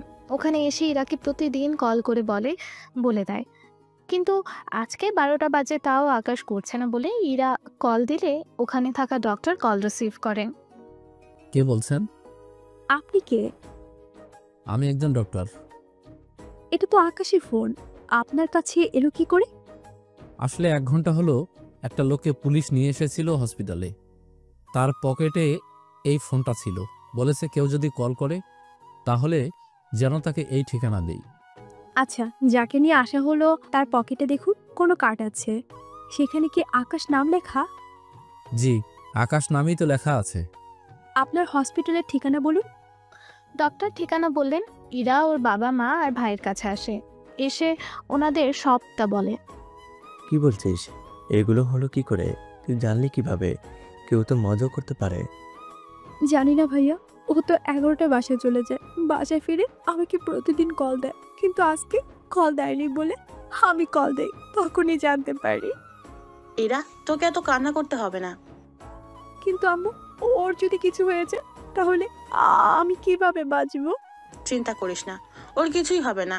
তুই তাহলে আবিরকে নিয়ে এখনই বেরিয়ে পড়। তোমরা কি জানবে না? আরে হসপিটালে আমরা এত লোক, এখন এসে কি করব বল? তাছাড়া আকাশের তো এখন জ্ঞানও নেই। তুই আবিরকে নিয়ে যা, সকালে আমি তোদের জন্য রান্না করে একসাথে আসবো। ঠিক আছে আম্মু, আমি তাহলে আবিরকে নিয়ে গেলাম। এরপর আবির গাড়ি চালাচ্ছে। ইরা বসে বসে কান্না করতে থাকে। কিছুক্ষণ পরে ওরা হসপিটালে এসে পৌঁছেছে। রিসেপশনে এসে কথা বলে। ওরা আকাশের রুমের সামনে এসে দাঁড়ায়। তখন ডক্টরকে দেখে। ডক্টর, আকাশ এখন কেমন আছে? আপনি কি সেই মেয়ে যার সাথে আমার কথা হয়েছিল? জি ডক্টর। ওনার অবস্থা একদিক দিয়ে ভালো, আবার একদিক দিয়ে খারাপও। ডক্টর, একটু ভেঙে বলবেন কি আসলে কি হয়েছে? ওনার জ্ঞান ফিরতে ফিরতে দুপুর হয়ে যাবে। আমরা হসপিটালে ওনাকে 4-5 দিন রাখবো, এরপর ওনাকে বাসাতে নিয়ে যেতে পারবেন। কিন্তু কিন্তু কি ডক্টর? দেখুন, বাসায় নেওয়ার পরে ওনার সেবা যত্ন করতে হবে, কেননা পুরোপুরি সুস্থ হতে ওনার 1 মাসের মতো সময় লাগবে। ওনার খেয়াল রাখার জন্য ওনার পাশে একজন থাকতে হবে, যে ওনাকে স্বামীর মতো যত্ন নিবে ওনার। তা নিয়ে চিন্তা করবেন না, সবটা হয়ে যাবে। ঠিক আছে। এদিকে এখানকার পরিস্থিতি তো আপনারা বুঝলেন। পরের দিন দুপুরে আকাশের জ্ঞান ফেরে। জ্ঞান ফিরে ইরা, আবির সহ ওদের বাবা মাও সামনে ছিল। আকাশ, তুমি এখন ঠিক আছো তো? একটু তো ঠিক আছে। তোমার এই রকম অবস্থা কে করলো আকাশ? আম্মু, এখন এইসব বলার সময়। আচ্ছা, আমি তোমাদের জন্য খাবার নিয়ে এসেছি। কিন্তু ওনাকে তো এখন মাংস ভাত এইগুলো খাওয়ানো যাবে না, ওনাকে এখন তরল জাতীয় কিছু তৈরি করে খাওয়াতে হবে। চিন্তা করবেন না, আমি সেসব কিছু বানিয়ে এনেছি। এইদিকে বাকিরা আবির খেতে থাকে অন্য রুমে। ইরার বাবা মা ওনারা বাহিরে আছে। ভেতরে এখন ইরা আর আকাশ। কেননা সবার সামনে ইরা আকাশকে খাওয়াতে কিছুটা লজ্জা তো পাবেই, সেজন্য ওনারা বাহিরে যায়। ইরা আকাশকে খাইয়ে দিতে থাকে, কিন্তু আকাশ তেমন একটা কথাও বলতে পারছে না, সেজন্য ইরার দিকে তাকিয়ে খেয়ে নিতে থাকে। ইরা নিজেও খাচ্ছে, আবার আকাশকেও খাইয়ে দেয়। এভাবে হসপিটালে 4 দিন থাকার পরে আকাশকে নিয়ে ইরা ওর বাসায় আসে। কেননা আকাশের যে পরিস্থিতি, এই পরিস্থিতিতে ইরার তো প্রতিদিনই ওর বাসায় থাকা সম্ভব না, সেজন্য ইরা ওর বাবা মার সাথে কথা বলে আকাশকে নিয়ে চলে আসে ওদের বাসায়। আকাশকে বিছানায় শুইয়ে দেওয়ার সময়ে ভার সামলাতে না পেরে ইরা উল্টো আকাশের বুকের উপরে এসে পড়ে, যার ফলে ওরা একজন আরেকজনের অনেকটা কাছাকাছি চলে এসেছিল। কিছুক্ষণ পরে, তোমার কি ইচ্ছে? এতটা কাছে আসলে ইচ্ছে তো করবেই। আগে বিয়ে হোক, তারপর। একটা কিস তো করতে পারো। কেউ দেখে নিলে কি হবে বুঝতে পারছো? দরজা তো বন্ধ করে নিতে পারো। দরজা বন্ধ করলে বাবা মা ভাই ওনারা কি ভাববে? এটাও তো কথা। তুমি তাহলে এখন ঘুমাও, আমি সকালে তোমাকে নাস্তা করিয়ে দিয়ে গোসল করব। ঠিক আছে, তা তুমি পাশে শুয়ে পড়লেই তো পারো। ইস, তোমার পাশে ঘুমালে? আমার একটা হাতে ব্যান্ডেজ আর একটা হাতে কাটা, বিছানা থেকে উঠতে পারি না, সেখানে তুমি উল্টাপাল্টা কী ভেবে নিচ্ছ? আচ্ছা, আমি বাবা মাকে বলে তারপর আসতেছি। ঠিক আছে, যাও। ইরা ওর বাবা মার কাছে আসে, এসে ওনাদের বলে সবটা। আকাশে যদি রাতে ওয়াশরুমে যেতে হয় তাহলে তো সাথে কাউকে থাকতে হবে। ঠিক আছে, তুই তাহলে ওই রুমে ঘুমিয়ে পড়। ঠিক আছে আম্মু। এই বলে ইরা ড্রেস চেঞ্জ করে আকাশের রুমে এসে নিচে বিছানা করে শুয়ে পড়ে। আকাশ উপরে ঘুমায়।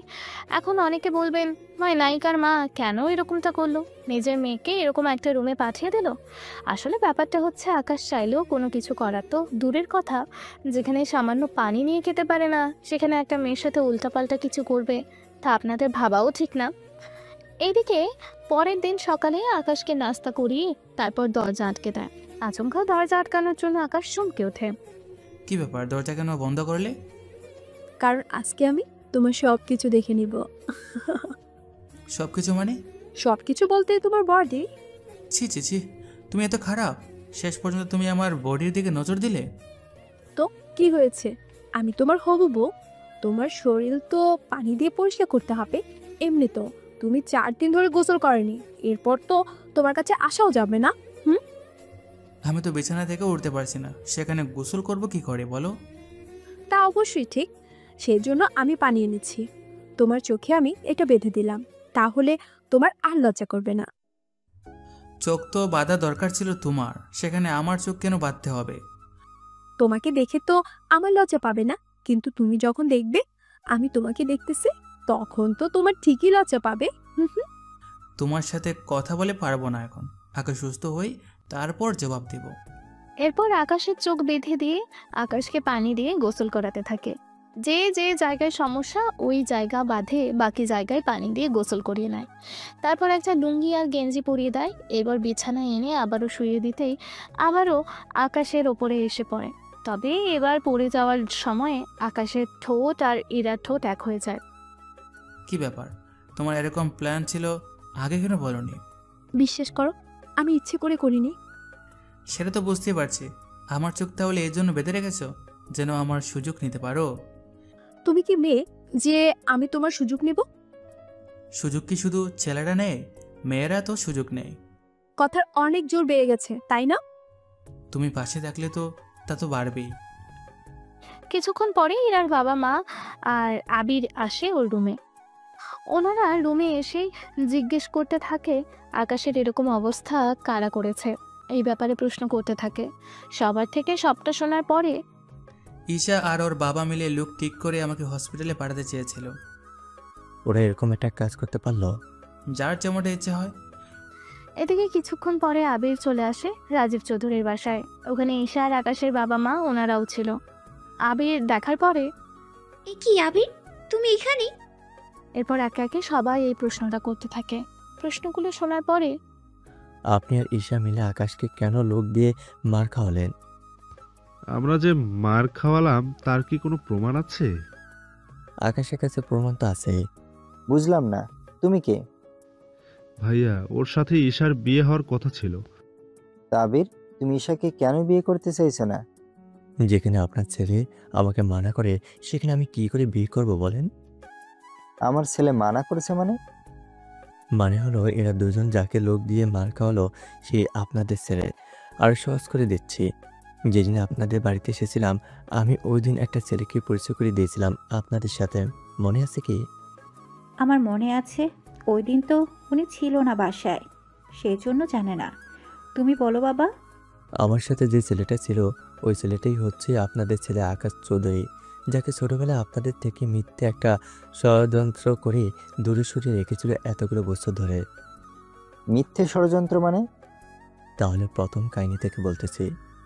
এরপর আবির আকাশের বাবাকে তানু আর রকের কিছু কাহিনী বলে। তারপর জেল খেটে আসার পরে কি কি হয়েছে সে সবটা কাহিনীও বলতে থাকে। সবটা শোনার পরে আকাশের বাবা মা দুজনেই দাঁড়ানোর অবস্থায় থেকে সোফায় বসে পড়ে। আঙ্কেল, আপনারা ঠিক আছেন তো?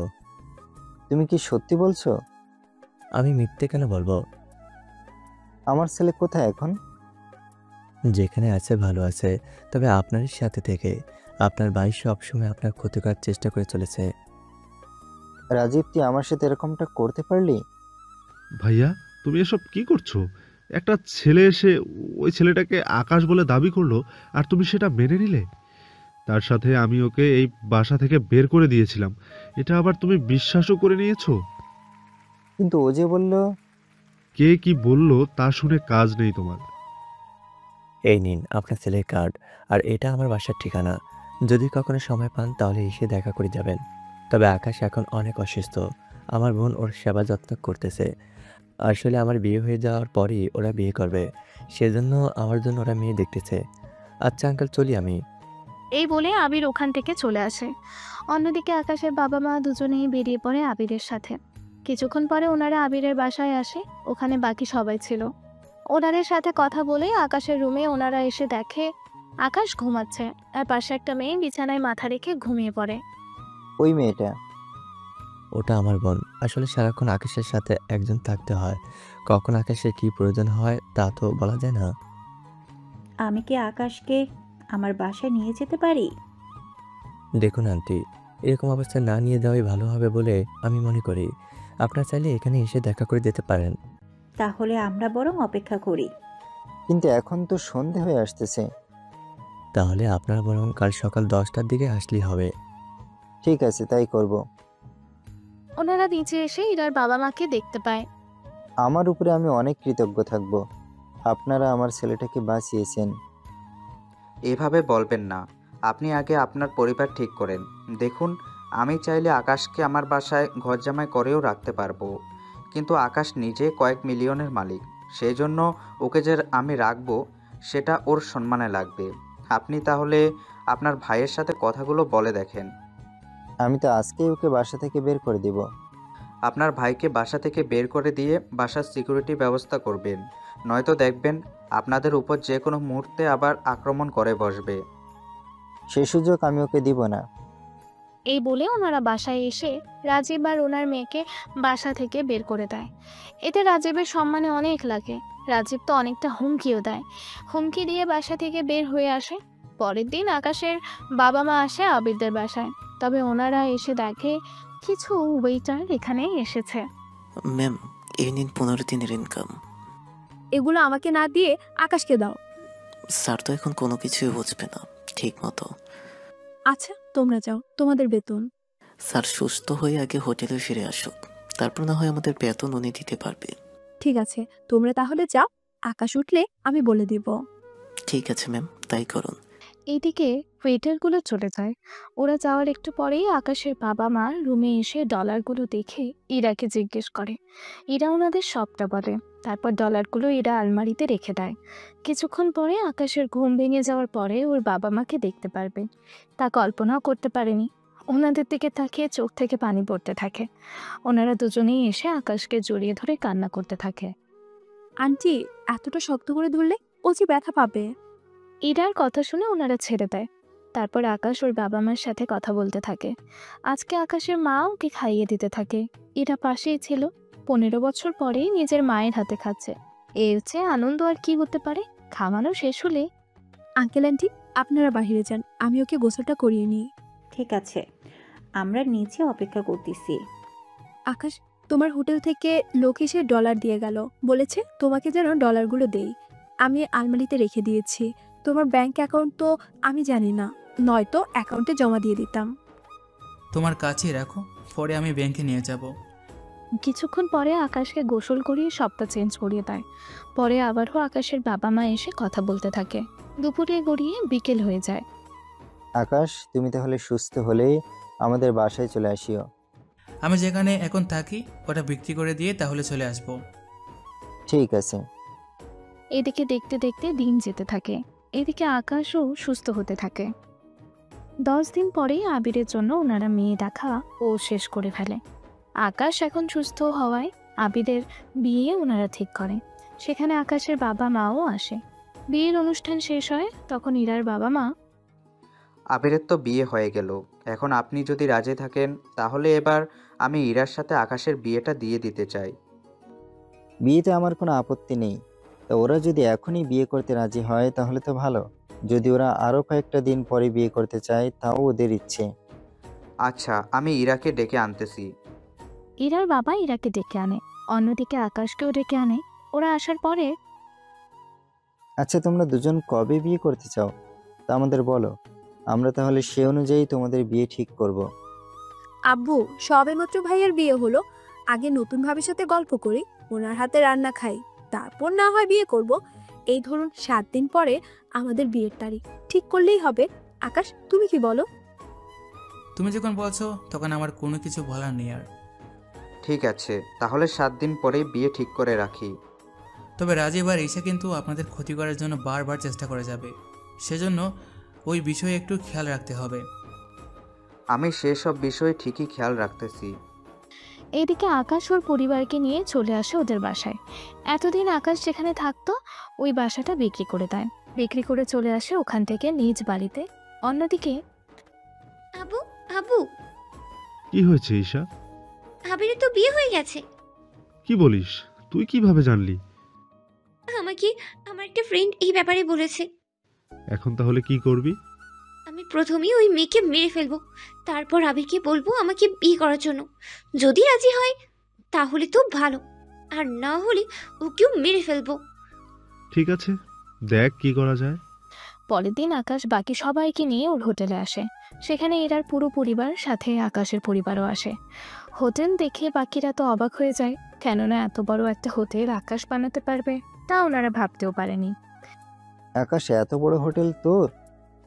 হ্যাঁ আব্বু, আম্মু যদি ব্যাংকে আমার জন্য ডলার না রাখতো তাহলে আজকে হয়তো আমার এইসব কিছু থাকতো না।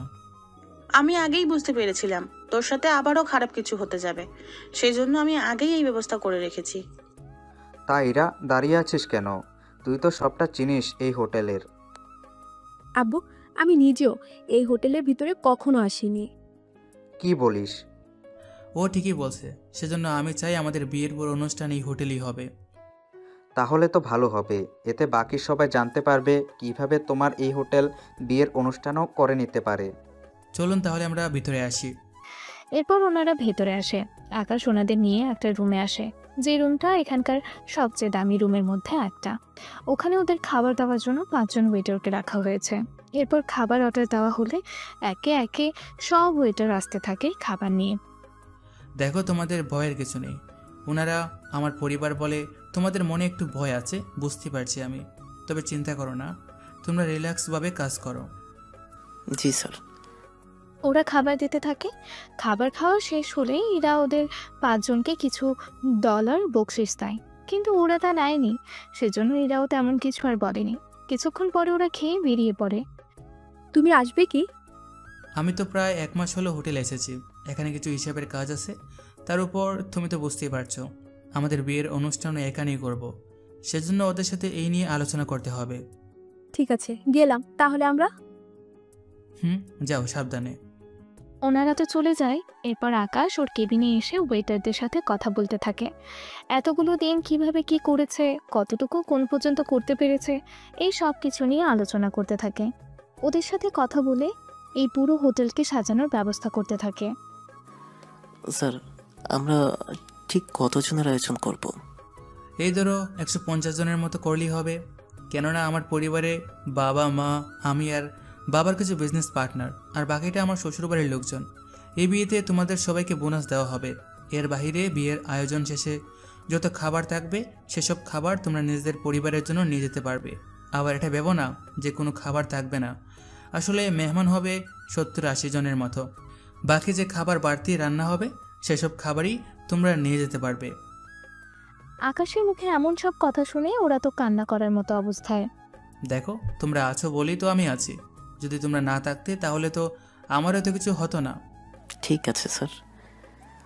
ওই দিন তাহলে বাকি সব কাস্টমারের জন্য হোটেল বন্ধ রাখবেন কি? তার প্রয়োজন নেই, যেভাবে আছে সেভাবেই চলতে থাকুক। তোমরা তাহলে আজ থেকে সব কিছু সাজানো শুরু করে দাও। ঠিক আছে স্যার। ওরা সবটা সাজাতে থাকে, অন্যদিকে আকাশ সবটা ওদের বুঝিয়ে দেয়। কিছুক্ষণ পরে আকাশ চলে আসে ওখান থেকে। অন্যদিকে রাজীব আর ঈশা সবটা জেনে যায়।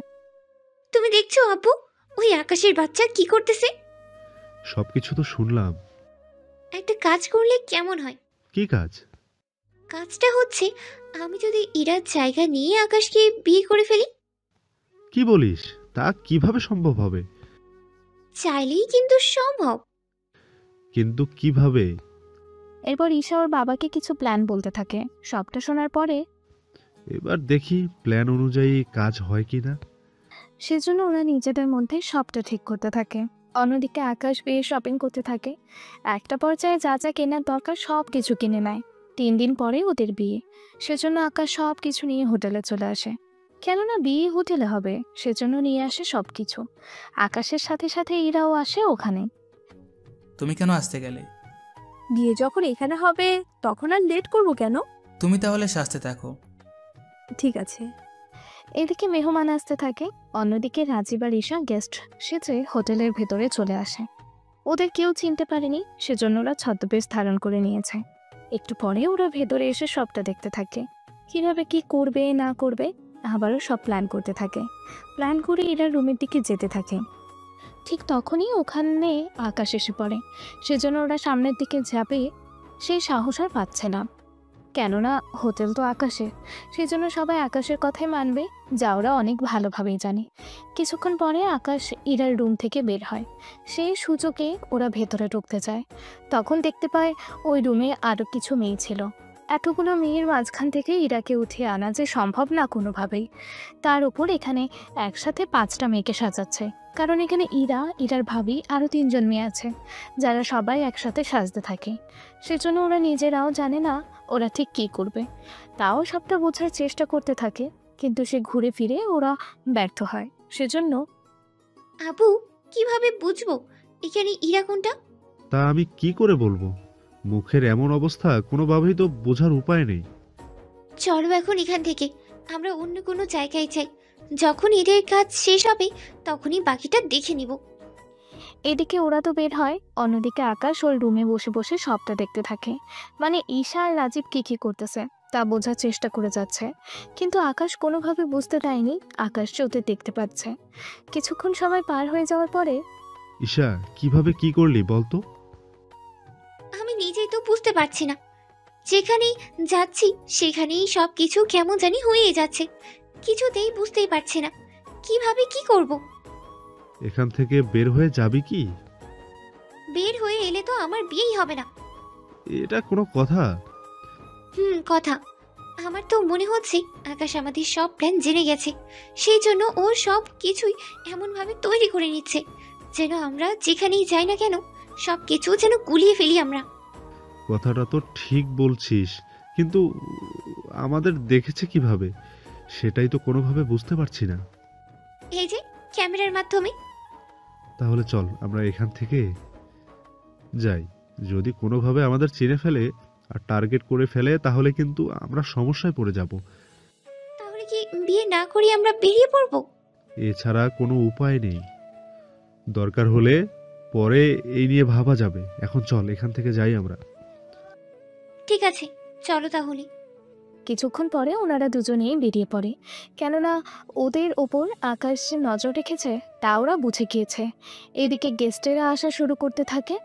কিছুক্ষণ পরে এরা সাজানো শেষ হয়ে যায়, তাই ওকে নিয়ে স্টেজে আনা হয়। কিছুক্ষণের মধ্যে ওদের বিয়ে পড়ানো শেষ হয়ে যায়। এরপর খাবারের আয়োজন করা হয়, সবাই খেয়ে চলে যেতে থাকে। এদিকে সন্ধে হয়ে আসে, সেজন্য ওয়েটারকে বলে দেয় সবটা। তোমাদের মধ্যে যাদের পরিবার এখানে থাকে তারা খাবার নিয়ে পরিবারের কাছে চলে যাও, আর যাদের পরিবার এখানে নেই তারা হোটেলেই থেকে যাও, সাথে খাবারগুলো খেয়ে নিও। এখানে 30 জন ওইটার বাসা এখানেই, বাকিদের বাসা তো অন্য জেলায়। তাহলে ওই 30 জন বাসায় চলে যাক, বাকিরা এখানেই থাকো। আমি গেলাম, তোমরা তাহলে সবটা খেয়াল রাখিও ঠিক মতো। আপনি কোনো চিন্তা করবেন না, আমরা সবটা সামলে নিব। আকাশ চলে আসে ইরাকে নিয়ে। রাতে বাকি কাজ সেরে ওরা দুজনে চলে আসে বাসর ঘরে। দুজনেই বসে আছে। কি ব্যাপার, তুমি কি বসে থাকবে নাকি কিছু বলবে? এতদিন তো শুধু বলেই গেলাম, আজকে শুধু দেখেই যাব। ও তাই নাকি? জি ম্যাডাম, তা একটা কথা। কি কথা? তোমার জন্য কিছু এনেছিলাম। কি এনেছো? এই নাও বক্স। এরপর ইরা বক্স খুলে ওখানে 2টা কানের দুল দেখতে পায়। ওয়াও, অনেক সুন্দর তো। তা এগুলো কি আমার জন্য? তোমার কেন হবে, এইগুলো তো পাশের বাসার বাবের জন্য এনেছিলাম। তা ওনার জন্য এনে থাকলে তুমি সেগুলো আমাকে কেন দিচ্ছ? তুমি কি আজও মানুষ হবে না? আমাকে দেখে তোমার কি গরু মনে হয়? গরু হলেও দাম থাকতো। তুমি কি চাও আমি ঝগড়া করি? এই তুমি ঝগড়া করতে পারো? পারি, কিন্তু এত বছর ঝগড়া করিনি, কিন্তু তোমার কারণে তো মনে হচ্ছে এখন করতে হবে। আরে তোমাকে এইগুলা দিয়েছি মানে তোমার জন্য এনেছি। আরে আমি তো মজা করতেছি। ও তাই বলো। একটু পরে শুরু হয় ওদের বাকি কাজ, কিন্তু সব কাজের ব্যাপারে তো আর সবাইকে বলা যায় না, বা বলা ঠিকও না। পরের দিন সকালে দুজনেই গোসল করে নিচে নেমে নাস্তা করতে থাকে। তখন আকাশের বাবা ছিল ওখানে। আকাশ, তোকে একটা কথা বলবো বলবো বলে ভাবতেছি, কিন্তু বলবো কিনা সেটাই বুঝতেছি না। যা বলার বলো। বলতেছি, আমার এত বড় ব্যবসায় একা সামলাতে পারছি না, তুই থাকলে আমার জন্য তো সুবিধা হতো। কিন্তু আমি আমার হোটেল রেখে তোমার ব্যবসা দেখব কি করে? সেজন্য তো তোকে জোর করতে পারছি না। কিন্তু একটা কাজ করা যায়। কি কাজ? ওই হোটেলটা এরা সামলাও। আমি কি করে সামলাবো? তুমি শুধু যাবে ওখানে, এসে সবটা ঠিকমতো হচ্ছে কিনা সেসব দেখবে। কিন্তু আমাকে কি প্রতিদিন যেতে হবে? যদিও যাই, ঠিক কি কি কাজ করতে হবে আমাকে? তুমি 4-5 দিন পরে একবার গেলেই হবে। হোটেলে এসে 2-3 ঘন্টা কাজ করবে। এই কয়েকদিন কি হয়েছে না হয়েছে সবটা তুমি বোঝার চেষ্টা করবে। কোনো সমস্যা হলে ম্যানেজার আছে, ওনার সাথে কথা বলবে।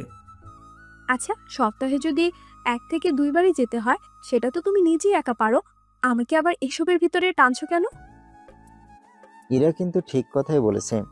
যখন অফিসে কাজ থাকবে না তখন তুই হোটেলে এসে ঘুরে যেতে পারবি।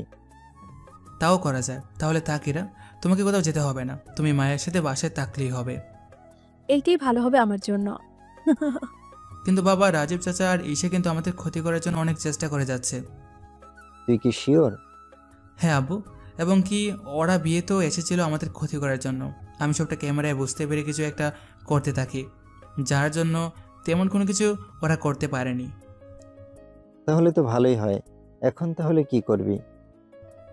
আপাতত লাইফটাকে কিছুদিন উপভোগ করি।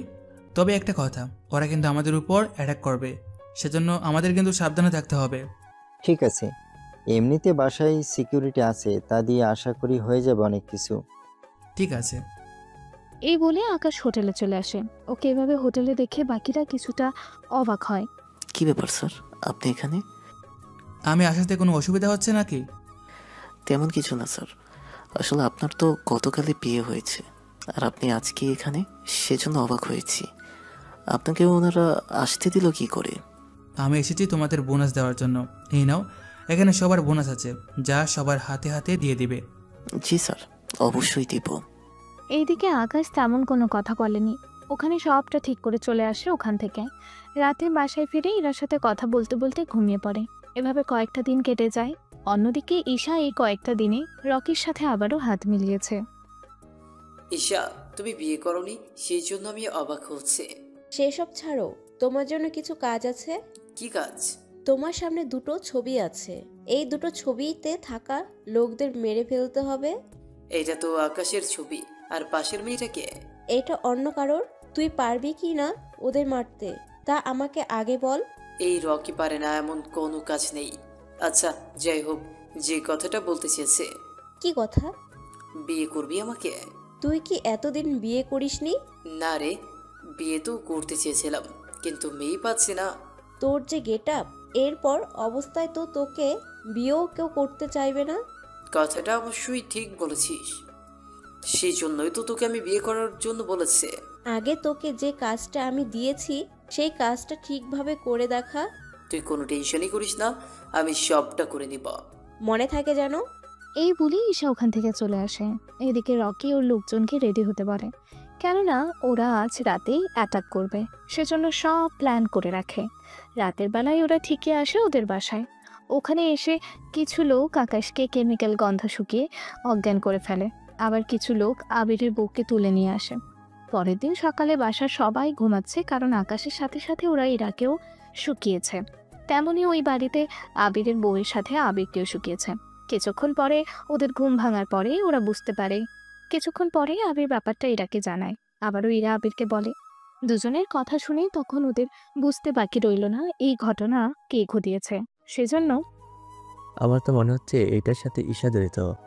আমারও সেমই মনে হচ্ছে। এখন তাহলে কি করা যায়?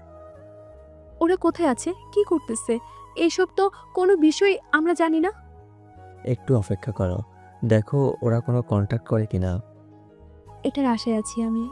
একটু পরে আকাশ ওর হাতের ঘড়ির সাহায্যে হাতের কাছে থাকা ওর বর্তমান লোকেশন পাঠিয়ে দেয়। সেজন্য ওরা দুজনেই থানায় এসে কিছু পুলিশ সাথে করে ওই ঠিকানায় চলে যেতে থাকে।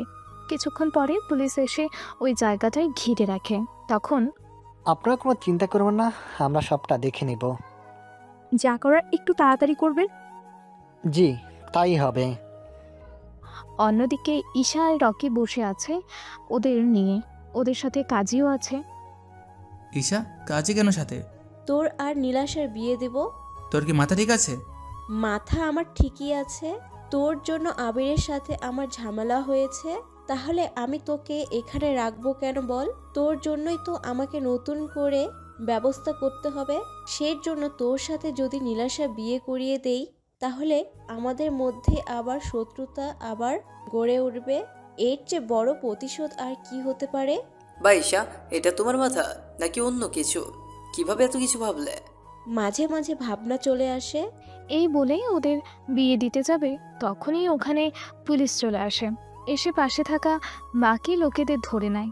প্লিজ আমাদের ছেড়ে দিন। এত সহজে তো তোমাকে ছাড়া যাবে না। একটা কাজ করুন, ওরা তো আমাদের বিয়ে দিতে চেয়েছিল, আপনি একটা কাজ করুন, ওদের বিয়ে দিয়ে দিন এখনই। আমি ওর মতো লম্পট ছেলেকে তো কখনই বিয়ে করব না। বিয়ে করতে না চাইলেও কিছু করার নেই। একটা সময় তো দুজন দুজনকে ঠিকই ভালোবেসেছিস। তখন তো ও ভালো ছিল, কিন্তু এখন ওর কথা ভালো লাগে না। তার সাথে অনেক মেয়ের সাথে ওর সম্পর্ক করেছে। তুই যেখানে আমার জীবনটা নষ্ট করতে চেয়েছিস সেখানে আমি তো তোকে এত সহজে ছেড়ে দিব না। তাই গাজী সাহেব ওদের বিয়েটা পড়ান। ওরা প্রথমে অনেক মানা করলেও পরে একটা সময় কাজী ওদের বিয়েটা পড়িয়ে দেয়। এবার স্বামী স্ত্রী একসাথে জেলে এসে সংসার করতে থাক। তা তোর বাবা কোথায়? ওনাকে ছাড়া তো তোরা একা একা হয়ে যাবি। আমি জানি না বাবা কোথায়। না জানলে তো কোনো কিছু করার নেই। আপনারা ওদের নিয়ে যান, ঈশাকে ভালো করে মারবেন, তাহলে দেখবেন সব সত্যি বলে দিবে। জি স্যার, আমরা ওদের নিয়ে যাচ্ছি। জি, নিয়ে যান। পুলিশ এদের বাকিদের ঠিকই নিয়ে যায়। ওনাদের সাথে সাথে আকাশ আর বাকিরা চলে আসে বাসায়। বাসায় এসে আকাশ জানতে পারে রাজীব চৌধুরী আকাশের হোটেলে এসে ধরা খেয়েছে। মানে উনি হোটেলে এসে ডলার চুরি করতে এসে ধরা খেয়েছে। একটা কাজ করো, ওনাকে ওখানেই রাখো, আমি আসতেছি। ঠিক আছে স্যার। কিছুক্ষণ পরে আকাশ সবাইকে নিয়ে হোটেলে আসে আর এই সবটা দেখে। সবটা দেখে মিস্টার রাজীব চৌধুরী, একটা সময়ে যে মেয়ের পাল্লায় পরে আমাকে বাসা থেকে বের করে দিয়েছেন, আর আজকে তারই হোটেলে এসেছেন চুরি করতে। তোকে আমি কত আপন করেছিলাম, আর তুই কিনা আমারই সাথে এত বড় ধোকা দিলি। আমাকে এবারের মতো মাফ করে দাও ভাইয়া। তোকে যা শাস্তি দেওয়ার আকাশ নিজেই দেবে। ওনাকে তো তাড়াতাড়ি ছেড়ে দেওয়া যাবে না। একটা কাজ করো, হোটেলের যা কিছু আছে সব কিছু ওনাকে দিয়ে ধুয়ে নেবে। যদি ধুয়ে নিতে না চায় তাহলে ওনাকে খাবার দিবে না। এক কথায় এই হোটেলটাই ওনার জন্য একটা জেলের মতো থাকবে। কথাটা শুনে রাজীব চৌধুরী চিৎকার করে ওঠে। আর এই হোটেলের কাহিনী দিয়ে যেমন গল্পটা শুরু হয়েছে, আর এই হোটেলের কাহিনী দিয়েই গল্পটা শেষ হলো এখানে।